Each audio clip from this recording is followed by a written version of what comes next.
It gives me much pleasure to be here this morning. As you know that we also mark now the 25th anniversary of PIFTAC's presence since its establishment here in the Pacific. But first and foremost, I also like to recognize the problems we had in countries like Samoa and Tonga with Cyclone Gita, and of course it affected parts of southern the islands in Fiji too. And unfortunately, I mean, this meeting was supposed to be held in Tonga, but it had to be moved because of the events of Cyclone Gita. But it brings home to us as policy makers and indeed as officials and technocrats how we need to now factor into our policy and decision making things like climate change, the effects of climate change, the impact it has on our economy, and the ability for it to be able to overturn years of development within a few hours. And that, of course, is a reality that we must take into consideration. Indeed, have enough robustness within our systems too to be able to respond to such single climatic events, or indeed an ongoing climate set of events that can actually undermine the economy and also makes us have to have the need to rethink our policies also. So in that respect, I also would like to recognize the fact that the problems that some of these countries have been through as a result of Cyclone Gita. Ladies and gentlemen, PIFTAC has been in the Pacific. Indeed, Fiji has been hosting for the past 25 years, so we are quite happy and indeed very honored to be able to host PIFTAC. And the presence of PIFTAC in this part of the world, of course, has meant that many of us have actually benefited from the technical assistance it has provided. And as you know, that many of our countries, given our economies of scale, we do not necessarily sometimes have the technical expertise, the homegrown expertise, to be able to help us deal with many of the challenges of everyday running of a modern nation state in the 21st century. Ladies and gentlemen, I do not intend to make a very long speech, but I think just essentially to highlight that this is a wonderful opportunity for us to be able to get together as countries, to be able to work with our development partners, including countries such as Australia and New Zealand, that has provided assistance through agencies as PIFTAC and also on a bilateral basis to help us actually meet those challenges. Of course, some of us have different challenges, whether it's de-risking issues from countries like Samoa and various other countries that have faced, these challenges, but also, as I said, countries like Fiji and various other countries that have had to rethink their policies. I also would like to mention, that not all the agencies have all the answers. And I think as sovereign states, we also need to be cognizant of the fact that it's good for us to be able to source information from different agencies and make the best decisions for yourself. In Fiji, for example, we dramatically changed our taxation system, where corporate tax only a few years ago was 33%. Today it sits at 20%. Only a few years ago, income tax threshold, personal income tax threshold in Fiji is about $8,800. Today it sits at $30,000. Now I'm sure PIFTAC may not necessarily have told us to do that, but the fact that we can, listen to their counsel and also listen to the counsel of others and then make those decisions for ourselves, I think it is very, very important. But it does not actually mean that we should not listen to any of these organizations, but to be able to get the best of knowledge that is available to us. We, of course, many of us may be moving to also accrual accounting. As you know, that most governments in the Pacific are based on cash accounting basis. We ourselves have been actually, from one perspective, struggling with it. And with the assistance of PIFTAC and various other agencies, we hope to move into that space around about 2022, 2023. It goes to show that it does take a period of time.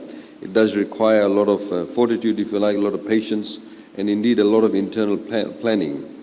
What is also really critical from a governance perspective is also to be able to ensure that we build the local capacity within our respective ministries and in our respective agencies, which will not only mean capacity building per se, but also to be able to ensure that we have standards that are acceptable internationally. We need to build transparency, we need to build credibility within our systems. So the reality is that most of us actually do depend on outside financial assistance, whether in the form of a loan or whether in the form of a grant. But of course, we prefer, in some cases, of course, to be able to get long-term financing arrangements. That can only happen if you actually have a transparent system. That can only happen and you get better interest rates, for example, ability to negotiate better interest rates if you have that level of credibility built within your system. And so I think sometimes we probably forget the fundamentals are very critical that need to be maintained at all times. Ladies and gentlemen, of course, we have got some interesting reforms also at the same time. Many of the Pacific Island countries looking at areas such as state-owned enterprise reform. We ourselves are going through that. It's not necessarily easy. We are small economies. We're not going to have a flurry of investors wanting to come and, for example, participate or buy shares in a state-owned enterprise. That's a reality. Even a comparatively a larger economy like Fiji, we've had a number of challenges in these cases. We have, for example, some state-owned enterprises we've called for expressions of interest, and some of them people simply just aren't interested. You have some of the enterprises have actually been loss-making propositions, but nonetheless the service needs to be provided. So how do you sort of mitigate those losses? How do you actually mitigate those sort of circumstances? And how do we actually at the same time able to participate with various organizations, whether they're donor organizations or whether there are other agencies that actually help you bring up those institutions to be financially sound? The reality is that a lot of our countries do have to be creative. A lot of our countries do have to meet the challenges of economies of scale. We are not necessarily, next to countries with very large populations. We've started this program where we have actually budget consultations. For the past 2 years, we actually go out to high schools, universities, disabled associations, private sector organizations, and indeed just general members of the public where we have consultations prior to the budget. And it's very, very interesting. It's quite a sort of demanding schedule, but nonetheless it is very, very worthwhile, very, very fruitful because we're able to hear directly from members of the public, but indeed also it works both ways. They not only get to make submissions, but they also get to appreciate how the economy functions. What do you mean when you talk about reserves? What does it mean when a minister stands up and delivers the budget and talks about a deficit and talks about taxation rates? That level of information out to the public actually gives you much better buy-in by members of the public whenever you make policy changes, whenever you talk about tax changes. So that I think is very, very fruitful. And perhaps that's something that you could perhaps do in your own countries because it creates also a particular level of participation. It is what I call the democratization of the financial systems within your own countries. And that is very important to get the members of the public's buy-in into the system. We are, of course, Fiji is in a very interesting phase where we brought about a number of changes, but also we have, elections this year too. And it is very interesting to see how sometimes simple policy decisions can actually become politicized, depending on the political environment you're operating in. So as technocrats, as governors of central banks, as permanent secretaries, we need to be able to ensure, or you need to be able to ensure, that as professionals, you are giving the best advice without having any undue political influence. Because ultimately, that decision you make and that independence that you actually have will mean or will bode well for your own individual countries and indeed your own systems. So ladies and gentlemen, I once again would like to thank you for this invitation. I'm sure that you will have some very fruitful discussions.